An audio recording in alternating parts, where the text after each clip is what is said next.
you say, guys? Let's start with the defending champs and the Los Angeles Lakers. Game 2, it goes down tonight as the Lakers try to get one off of the Nuggets while Denver tries to take a 2-0 series lead. Nikola Jokic, Anthony Davis, they threw haymakers at each other on Saturday night, becoming the first opposing centers to post 30, 10, and 5 since Bill Russell and Wilt Chamberlain in 1960. That's huge. That's crazy. That's huge. That's literally huge. huge. Literally. The Lakers, they have not beat the Nuggets since December 16th, 2022. The LeBron has played in 8 of those 9 games, and that losing streak is tied for the longest in his career against a single opponent. So I think before the series started, we were all talking and said, okay, we think maybe this can be competitive. It was a competitive sweep, as much as sweeps can be competitive in last year's Western Conference Finals. So, Kendrick, what do the Lakers need to do to make this series the competitiveness that we all foresaw? I don't know why the name AD comes to my mind. If you want to get technical and call out his government name, Anthony Marshawn Davis. Oh, we're going middle name. Jr. It's because Junior. I've been seeing the complaints, okay, about AD not winning the Defensive Player of the Year award. And he got a right to gripe, right? He's one of the best defenders in the game, versatile defenders. But he hasn't been there against Jokic. He hasn't been there against the Joker, a guy in the last 9 games that's been averaging 27 points, 13 rebounds, 10 assists on 56% shooting. So bad at times that they actually have to put somebody else on him because you cannot stop him. Well, so he's been good in spurts, Perk. But spurts ain't good enough when you 0-9. Jokic went 3 of 8 against Anthony Davis. But he 0-9. They haven't won since the month of February, 2022. So if you want to go out there and you want to show the world that you're the Defensive Player of the Year or should be the Defensive Player of the Year, the stage is set. The stage is set. This is a team, a player, or whatever that has said they're your daddy. They're your daddy. Vic Lombardi said that. Huh? Who's his dad? They still part of the same organization. Well, listen, let's be really honest. If Anthony Davis plays his best basketball, he is an MVP candidate. Well, Jokic consistently plays his best basketball. So even if AD does his best and he goes out there and goes for 35, 15, and 6, for some reason I just feel like Jokic is going to play better and going to win the game. So to me, it's almost as it doesn't matter what Anthony Davis is going to do. Jokic is going to be better and win the game. And I'm only basing this off of 9 straight games. 2022 was that the year you gave the last time the Lakers? Yep, I was a young man in 2022. Wait, hold that was on, a long Ryan. time ago. Look, also all Anthony Davis has to do is find a way to stop Nikola Jokic. No one can. 2022. The evidence is piling up that the Lakers just do not have an answer for Nikola Jokic and do not have an answer for the Denver Nuggets, and they've tried everything. If we go to the tape, they tried Anthony Davis everywhere. The very first possession of the game, Anthony Davis is on Aaron Gordon to be a rover. That's what they want. So what do? They put Aaron Gordon all the way on the left side of the floor and run the pick and roll toward him. Jokic is on the other side. Anthony Davis can't get there. You're done. He can't rove. They know how to space the floor to counter that. It's okay. Well, let's try to put Anthony Davis on Jokic like Perk wants. Well, this is what happens. You got no one on the backside that scares Jamal Murray. Anthony Davis is like, I can't get away from Nikola Jokic. I got to go help.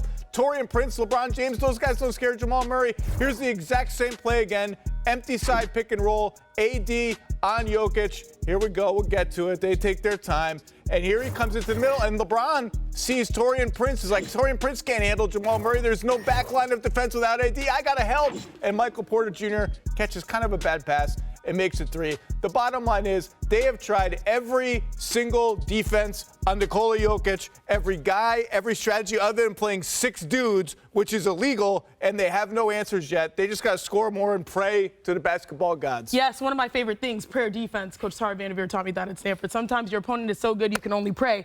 But the thing that the Lakers can do is not beat themselves. And we've seen them beat themselves. And in one, D'Angelo Russell. Him going 6 for 20, there was a point where I say, 1, D'Lo has to play better, but 2, also, they can't have this Nuggets, they can't be able to run into this run of destruction that the Denver Nuggets have. Yeah. There'll be a point in a game, any game, whether it's the second quarter or the fourth quarter, where the Nuggets will go 14-2. And they beat themselves because D'Lo had about 4 shots missed them all. And then that turned into a shorter quarter, three-quarter court that the Nuggets took advantage of. And then on top of it, you don't close out games because the way that Nikola Jokic, it wasn't the passing, it wasn't the scoring, it was the old boards. It was the hustle. It's finishing plays. You cannot beat yourself if you're the Los Angeles Lakers. And I think in a key pivotal moment, that's exactly what happened. Because otherwise, I mean, you could say that teams can play a great 42 minutes against the Nuggets. But those 6 minutes are what will cause you to lose. Well, this is the thing. And as much as we want to make this about Jokic and AD, as much as it's the teams that are around them. And I stand by this. When you talk about, it wasn't that the Lakers don't have an answer for Jokic. Yes, that's true. No one does. That's why he's multi-time MVP and the Finals MVP. True, but it's the teammates around him. When KCP goes 4 for 4 in the third quarter, right? And D'Lo goes cold. When you have Michael Porter Jr. catching that tough ball, grabbing it and knocking it down, Lakers aren't hitting any of those. So that's when the game broke open. So it's like, if Bron and AD could throw to people that can knock down those type of shots, and that's not to diminish what Jokic do. It just says, hey, boom, they're not as good of a team. The individual matchup is one thing, the team is a whole nother. Well, it feels like every single thing has to go right for the Los Angeles Lakers if they're going to just get one game. Everything has just to don't go 1 for 9 from 3 and be the lone shooter. And we talk so much about how much D'Lo struggled. Well, Jamal Murray didn't have the greatest shooting night either, but to your point, the team sort of insulated that and they were able to absorb it. And the Nuggets, I don't know, man. I'm starting they're going to get a game. Game? Okay. But it's also who, like, we talk about, you know, we talk about D'Angelo Russell, we talk about Rui, and we're talking about Austin Reeves.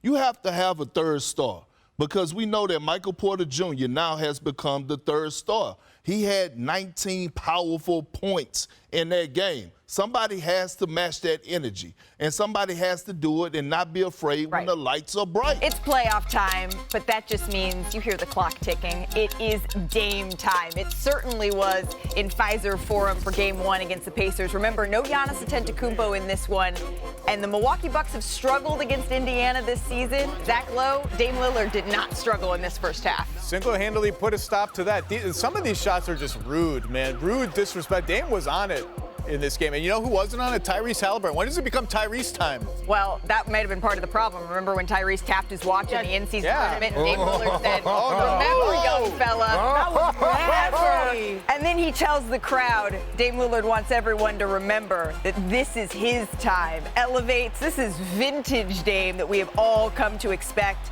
And he says, that's why you brought me here, Shanae. Look, I got goosebumps because we usually get the time in the fourth quarter. Nah, this was early in the game. Setting the tone. He was on time, on target, deep into the second quarter, elevates for 3, Perk, gets that one to go. I mean, that's what he do, taking over. He got all the spacing in the world, got everything that he needs surrounded by pieces, and once he see one go in, we know what Dame Dollar is going to do. And guys, when you know your teammate, your superstar is going to be out, he knew mentally what he was walking into, and I think that worked to his advantage. You might ask, why did we only show you first half highlights? Well, because Dame did all the damage in the first half. The Bucks win 109-94. Lillard had 35 points, 6 of 11 from 3. And Damian Lillard's playoff debut with the Bucks, it was spectacular and one that made history. He scored all 35 in the first half. That's the second most by any player in the first half of a playoff game over the last 25 seasons. Who was the other, Chiney Ogwumike? Sleepy. Amen. So Kendrick Perkins. We talked about, the Pacers, they really have had the Milwaukee Bucks number. You good, Rich? Who was the other person?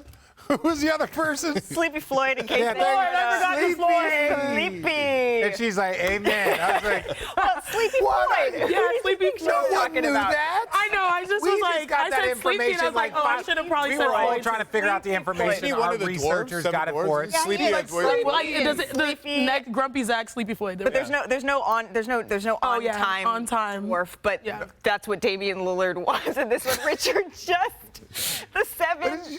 Just leave. Actually, try back when you're ready to be with the adults. You know what I meant? The 7 dwarves. We're going to move on to the Indiana Pacers, Richard.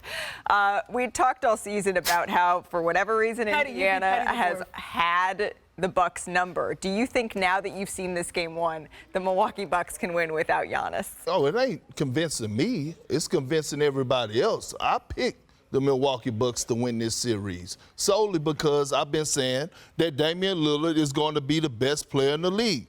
I mean, this series, I also was asking, when did the Indiana Pacers become the Denver Nuggets? Because that's how we was treating them for us in this series. When you look at the veterans that are on this team, when you look at Dame, you look at Bobby Portis, you look at Chris Middleton, Brook Lopez, Patrick Beverly, Pat Connaughton, all these guys have been in the war, in the trenches, in the postseason. When you look at the Pacers side of things, we have some guys, majority of their roster, this is their first time in the postseason. So what are we really talking about? And when the playoffs start, everyone is 0-0. And to top it off, the Milwaukee Bucks have home court advantage. And if anything this past weekend should have tell us anything, home court means a lot. That's why every home court team won.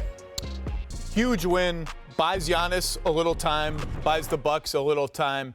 And after all that talk, after the great game ball dispute of 2023, the Milwaukee Bucks just came out and punched the Pacers in the face. And the Pacers look like a team that was making their postseason debut. And look, Tyrese Halliburton took 7 shots, was totally uninvolved in the game. The Pacers are dead on arrival if that's the Tyrese. Yeah. Whether Giannis plays or not, they are dead on arrival if that's the Tyrese Halliburton that they get for the rest of the series. And he could be and should be much more involved in that. He was a little bit overwhelmed, right? Dame comes out firing. You're seeing this stuff. And look, Tyrese Halliburton is going to show up. That's the beautiful thing about the 7-game series is that you have a chance to show back up and answer. And there's one thing that I think we agree from the performance over the regular season with the Pacers team and this Bucks team. The Pacers team is going to show up. They believe that they can beat the Bucks team, and that's half the battle. Whether or not they will, we don't know, but they are going to show up. And I think that this series still goes 6 or 7. Well, they started to show up a little bit in the second half, and so potentially that could be a preview as to what we see from the Pacers in Game 2.